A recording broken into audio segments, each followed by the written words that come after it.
Hey guys, so today is a big day. We're gonna get the 2GR hopefully hung inside of this red MR2. It's been a long project, but we're getting close to the end. And of course, Craig is back in the house. So Craig is my, go-to guy when it comes on to hanging the engines, because I don't know, he just knows how to do it. So we get it done pretty easy. So Craig, welcome. Thank you. All right. So what we got here, guys, we got a 2GR sitting in here. I have the 1-ton lift, and honestly, I think get a 2-ton lift. If you're gonna buy a lift, get a 2-ton for an MR2. It works a lot better. You can do everything from the back. I'm gonna bring you guys around. I'm gonna show you how close it is to the body panel right here. But we got a little plan, so hopefully it works. But let me bring it around. Let me show you how close it is right here. Alright, so even with the 3S, it's normally this close, but with the 2GR, it's even extra closer. So we put this little thing here, so hopefully we don't mess up the body, because again, this was just painted. If you look here, it really doesn't fall in the direct center of the engine. So what we're gonna do is try to pull this thing up. See, if you pull it straight up, so it's gonna literally drag the engine over to the body. But what we're hoping to do is to lift the engine here and then kind of slide the lift back as we get it to clear where the engine mount is hung on the passenger side. So that is the plan. Hopefully it works. So obviously we're not the first person to put a 2GR in an MR2, but we're probably gonna be the first to show you step by step. So let's just get started. We're gonna start jacking the engine up and see what happens from here, and you guys will come along for the journey. All right, guys, so this is what I was talking about. So the engine mount obviously has to come over to here, and it's sitting right here. So we have some room to slide the lift back, and we're hoping if we can jack it up this high, we can slide the engine over and then kind of get rid of that clearance issue we're having on the fender wall. But it's kind of hard to tell. No, we're probably going to lift the engine, put a jack on the passenger side, just kind of get this over the hump and slide it back, but step by step. What do you think, Craig? Think it's a good plan? Yeah, we're supposed to be able to do our thing. Yeah. Get it done. Yeah, well, that's why you're here, because I'm going to overthink it and you're probably not going to. That's how the dynamic works, guys. We're stuck in a rut. Craig is stuck on that side, and we got the engine up. So we don't even know what the hell we're doing right now. We're just trying to figure out the best way to position it, because the lift is just way too short. We need it to have more clearance that side. So we got it off of the fender because it was literally sitting on the fender.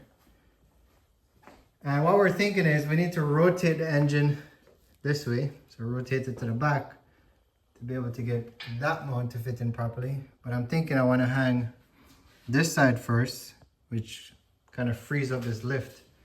So Craig don't have to hang on to that, because if we let it go, it's literally want to push into the side of the car. So yeah, we're going to keep doing it. I'm going to try to get this mount least fastened if I can by jacking the driver's side of the engine. So here goes. Where's the mount now? Very close, but not there yet. Okay. It actually we need to pull the engine over to me. Yeah, okay, look, we're good. One more, and I think we're straight. There you go, one more. Okay, one tiny little bit more. Yeah, okay, come over here now. I think we can pull the lift back. I think we can pull the lift back to the, away, like this way, to the, you see that? Went through? Almost. You don't think I need to pull the lift back to slide the engine to the passenger side? You have a drift pin? Yeah. Looking, nut driver, top left. Punch chisel. Yeah, there you go. Punch chisel. The top one. Yeah. Trying to use a drift pin to get through. Sorry guys, the angle is kind of weird. It's very hard to film when you're doing this yourself. And my wife, that normally films, is busy with the kids, so we want to get this engine in today. That's it? Wait 1 second, bro. I don't think we need this. Let's see what Mr. Hart is up to here. Went through? Yeah, but I want to make sure that... Yeah, it's straight. Yeah. You said a rotation? We still need some more rotation, right? Yeah. We're almost there on the passenger side. we just gotta get it aligned perfectly. But we got it over the hump. The mount is sitting, Craig, show them. It's sitting inside of the, whatever, the area that it's supposed to go.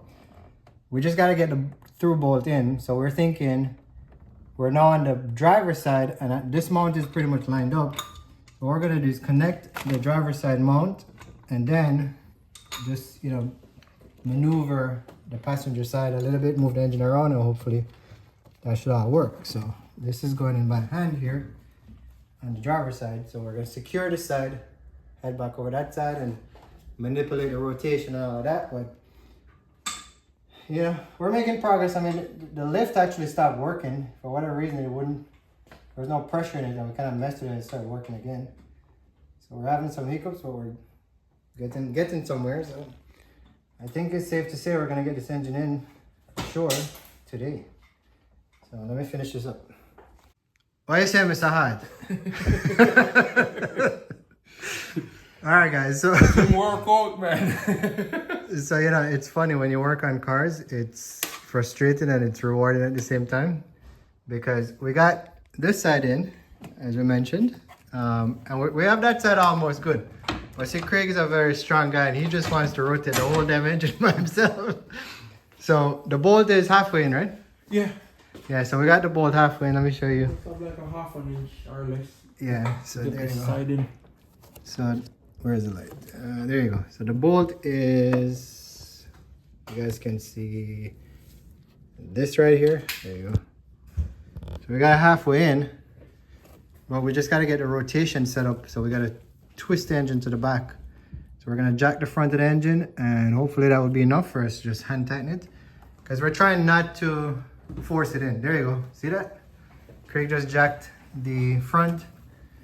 And I think he gave us some clearance. So what does that look like? Watch it and see if it works because we need to go down. Down? Yeah, okay. All right, that's good rotation right there. I'm gonna try to hand tighten it now. All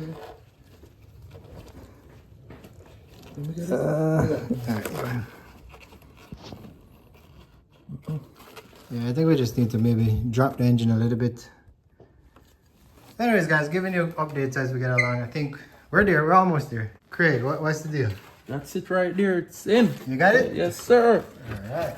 Hand tight. Yep. Here's the trick, guys. You wanna be able to... No pressure. No pressure. Just hand tighten this thing. Yeah. And it's all about the rotation. So again, we just took our time and we got that side in. We got that side in. And the engine is technically in. And we got through without scratching the side here because it's super, super close. But once you lift the engine, then you can pull the lift away from the passenger side and that helps out. All right. What's time to start? Ready for the gym?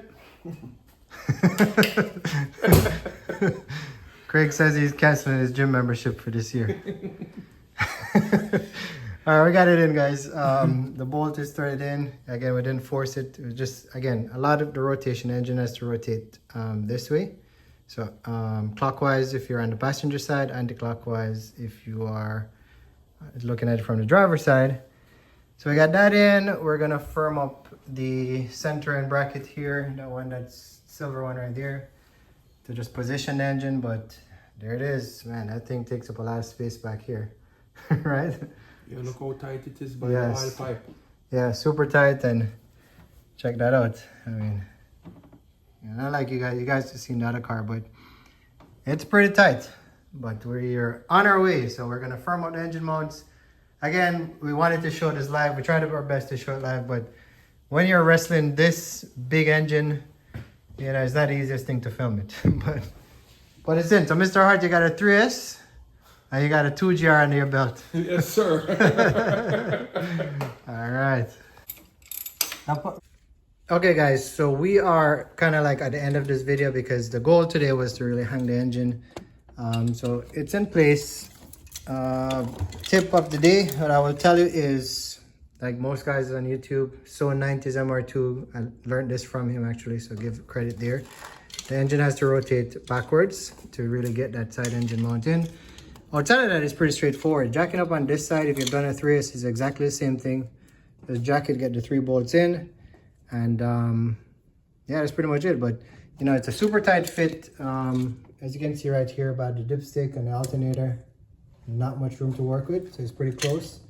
I still gotta sort out the AC lines and the coolant lines on that side. I know those are gonna be tight as well, but I think this is a major hurdle, just getting it to sit here. And a big thank you to Craig, as always. It's such a nice time working with Craig, such a great teamwork, and you know, honestly, I could not have done this by myself. So for all the guys who have done this by themselves, like, you know, kudos to you guys, shout out to you guys, because yeah, it's not impossible, but it's way, way easier if you got somebody to help you. And yeah, you know, it's like I said, always fun working with Craig and getting these things done. And Craig, you still got a Trius? Yes, sir. So you guys would have seen Craig's Trius is still sitting in his garage. I don't know what he's waiting on. We gotta get it put in. We're gonna do that next. Yeah, he always says we're gonna do that next, so let's see when that happens. But that's obviously not a pending project. So we're gonna move ahead. I'm gonna get the wiring done. I'm gonna slide this in here. The ECU is already mounted. I'll show you guys back here. So here's the ECU, and I didn't get the Frankenstein mounts. I just made some mounts for myself, which are right here, and it bolts up pretty sturdy. So we'll get that wired up, and it's not gonna start today because I gotta rebuild the axles.